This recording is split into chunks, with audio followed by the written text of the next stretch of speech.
Yo, welcome back to another YouTube video, and as you can tell by the incredibly generic title, yes, we're doing tips. Based on this entire channel, I have covered pretty much everything I know. There are a few things here and there that I haven't really gone into too much depth with, and I realized that the things mentioned in today's videos are not only things I haven't really touched on, they are important. So, we will be taking a deeper look at a few things each and every one of you can do to become a better player in general.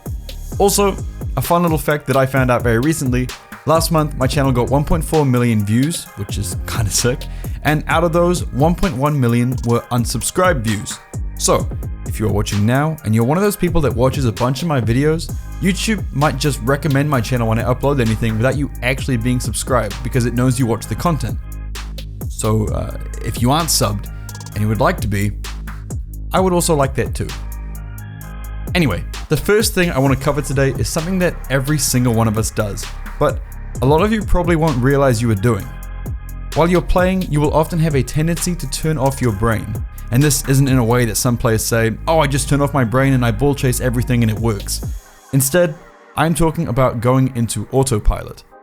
Now, autopilot is when you are acting without thinking about what you are doing, usually because you've done it enough times before to have it be muscle memory. And normally, this is okay. You're going through the motions, you are comfortable in-game, and you know how to play each situation based off your previous time in the game. However, the issue with this is that you aren't actively thinking about your gameplay. And when you aren't actively thinking, you aren't really taking notice of the mistakes, or what's going on around you. It's kind of like zoned out gaming. You're playing, and everything is going smoothly, but you're zoned out. And you only ever really zone back in when a goal happens. I'm sure we've all been in that situation before. You only really notice a mistake once it's been made and you get scored on. But if you weren't in this autopilot state the entire time, you would also notice the mistakes that happened that allowed you to be in that position in the first place. Autopilot is normal, but can slow down your progress tremendously. So if you find yourself starting to autopilot all the time, give yourself certain things to focus on. Go into a game and say, I want to focus on my boost management, and then for the rest of the game, continue to remind yourself of your goal.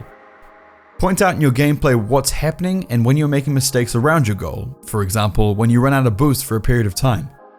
Keep track of whatever it is you are aiming for, and by the end of the game, you will have found that not only have you stayed focused the entire time, you're also realizing more of your own mistakes. And while it might feel like you're making more mistakes, that might not actually be the case. It might just be that you're making the same amount of mistakes, but now you're noticing it. And understanding what's going wrong in the first place and actually acknowledging it is the best way to start improvement. Next up, I always tell people to play more 1v1 matches, but today I'm gonna be a little lenient. I suggest you pick one game mode and learn the ins and outs of it completely.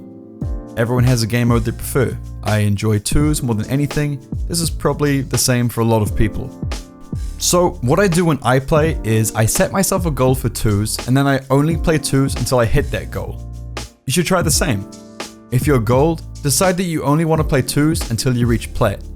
Learn everything you can about the game mode, the best way to position around a teammate, the risks of a certain play inside the game mode, and how to ensure that you're playing an optimal game. For twos, the example would be learning how to position around an offensive teammate, how to position around a passive teammate, learning when and how to effectively pass, and even situations where a pass shouldn't be used. When to push up and challenge an opponent, when to stay back and buy time for a teammate. There is so much to learn for each game mode, and every time you rank up, these things can change slightly. The higher the rank, the more you have to account for due to players being better and having more under their belt that they can use. So, take time to learn one game mode. Set a goal for yourself, and until you hit that goal, stick to that one mode. You might get bored, and you might struggle, but it will help you long term. In my opinion, I believe the best order to do this in is ones, then threes, and then twos. Ones will help you to understand your own car's movement and to get better car control in general. Threes will help you to work around a team, find passes, and also force you to learn rotations. And then twos is a nice mix of both where you are constantly having to be aware of everything as there is very little downtime in a 2v2 match. For me, I wanted to be comfortably in GC1 in every playlist this season, and now that I've gotten there, I'm pretty close to getting GC2 in both 2s and 3s. And so once I complete those one step at a time, I'll be moving into my 1v1 gameplay.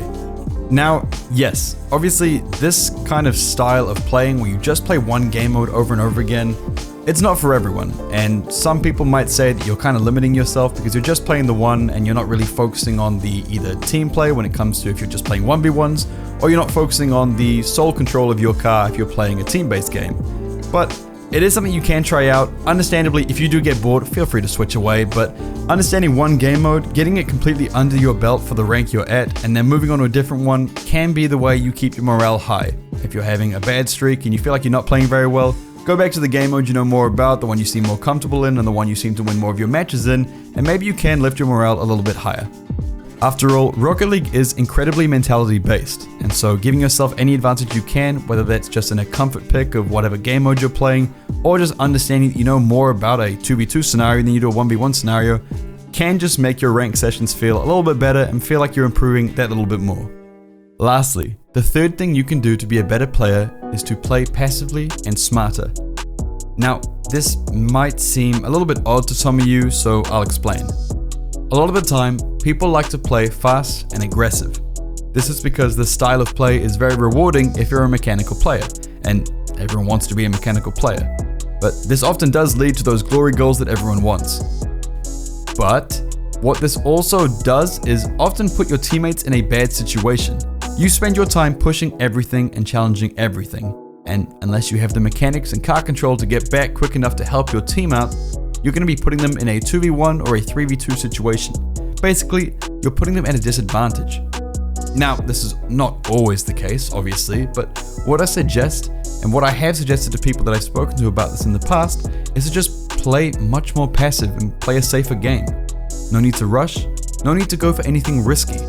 Playing more passive allows you to have control over the defensive side of the game and open up plays by being that player on the ball to make passes, instead of always being up the field expecting the passes. Passive play means you develop a better understanding of your teammates' positioning around you, as you will see that you're going to have many more options instead of always looking to shoot. A more passive play style allows you to think more about your decisions and play an all-around better game. You don't have to win every game by 3 goals, just by 1. You don't have to go for every shot if there's a chance your miss results in a goal for the other team. What you want to do, essentially, is try to maximize your chance of winning by decreasing the mistakes made.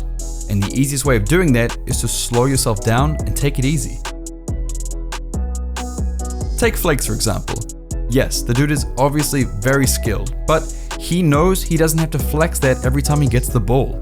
He takes his time, he has a methodical approach to the game. He doesn't rush, he doesn't throw the ball away for free, he just plays a smarter game than most players. Flakes is the perfect person to watch if you're looking for a bit of understanding into what I mean. And he actually has a series where he climbs to Supersonic Legend without mechanics in 1v1s, so definitely check that out and try to pick up the bits of advice he gives along the way.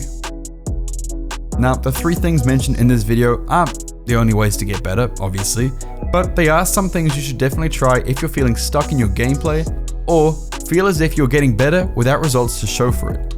Commit to these 3 things, take in the changes in your gameplay, and see what works for you. Anyway, that is everything for me today. Thank you for watching, and I'll see you next time.